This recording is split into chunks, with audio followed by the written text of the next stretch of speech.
Hey! The Xanax hasn't kicked in yet, so we'll see how this goes. I live in LA. I live in a very fancy part of LA. Don't be jealous. I live in South Central. Anybody heard of it? I do. I live in South Central Los Angeles, obviously, because I'm a hard motherfucker. No, look at me. I have astigmatism. Nipsey Hussle did not get shot coming out of LensCrafters. That is not what happened. I live in South Central because it's the only place in LA that I can afford to live. And it's not as bad as it was during Boys in the Hood times. You know, like there's not drive-by shootings every single day. Tuesdays. I do a lot of ducking on Tuesdays. So it's not as bad as it was in the 90s, but it's, it's still South motherfucking Central. It hasn't been gentrified yet. So half of my neighbors are black, and then the other half of my neighbors are Latino. And when I first moved in, I used to walk my dog every single day around the neighborhood. So I am pretty famous. Pretty famous as being the only Asian person in all of South Central. And they've given me nicknames. I have nicknames. So I'm either known as Chinita con Perro. Okay, some of you habla español. This section, this front row, no español whatsoever. You guys are like, yo quiero Taco Bell right here. Crunchwrap Supreme is the only español that you habla. So let me break it down for you. Chinita con Perro literally means little Chinese girl with dog. That's what that means. So that's what half of my neighbors call me. And then the other half of my neighbors call me China Boo. What's up, China Boo? And I am Korean. Not quite accurate, not quite right. Sometimes I feel like I should try to correct them and be like, excuse me, it's actually Koreanita con Perro. And they're like, si, Chinita, si, and they keep on walking. Or I'll go, excuse me, sir, it's actually Korea Boo. And they're like, my dick don't discriminate. And that makes me feel so warm, like, oh, it's so inclusive. Thank you, sir, thank you. There's a lot of old people that live in my neighborhood, like 80s and 90s old. Like people are living to 100 now. And I'm like, why? Like who asked for this? I'm in my 40s and I already want to tap out. I'm like, I have seen enough. I feel like I know where this is going. People are like, but Helen, don't you want to like climb Machu Picchu and see the... Exactly, thank you. Fuck Machu Picchu. Like, if I make it to 62, I'm gonna start smoking cigarettes again. If I make it to 72, I'm gonna start doing heroin. And if I make it to my 80s, I am gonna go parachuting and forget to pull the cord. Like, bye. I had a really early morning flight, and my Lyft driver came to pick me up at 5 a.m.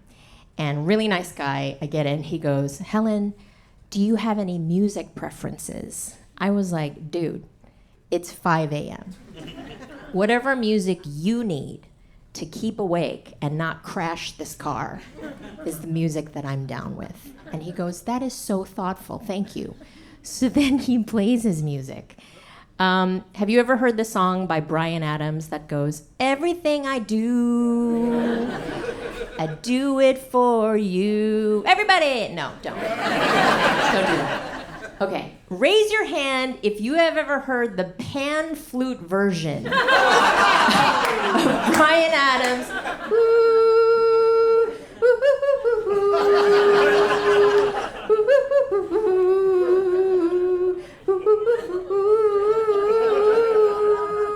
Okay, keep your hand raised if you have ever heard a tone-deaf man sing along to the pan flute version.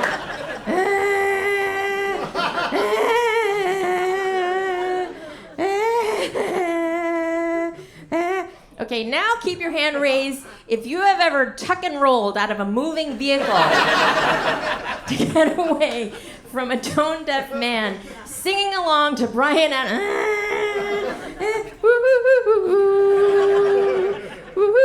Everybody, ooh. No, don't. Don't do it. Don't do it.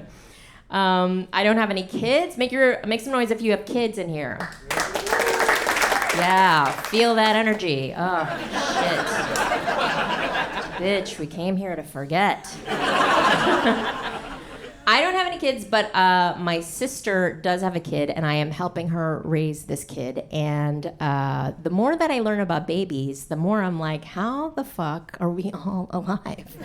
Like, it's unbelievable how easy it is to accidentally kill a baby. It's insane. It's insane. Did you guys know that you cannot give a baby water?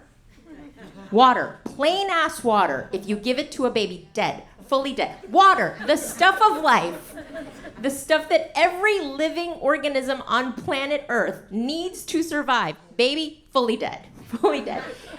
I'm like, how is this not common knowledge? More of you knew that you can't give chocolate to a dog. So one day I'm like looking after this nephew, and he looks thirsty to me. So I'm like, hey, buddy, you thirsty? He's like, bleh. So I put water into a bottle. I'm about to hand it to him. My sister starts screaming across the house, yo, you can't give a baby water, he'll die. I was like, the fuck? That is a design flaw. That is the dumbest thing I've ever heard. Also, why does that not come tattooed on the baby's leg? That's insane. When you buy a pillow at Target, it comes with a long-ass tag that tells you all the things you can and cannot do with a fucking pillow. Now that you're gonna just take a baby, no instructions whatsoever? That's nuts. All of these things should just be tattooed, right? Do not give water, do not drop kick. You know what I mean? Crazy.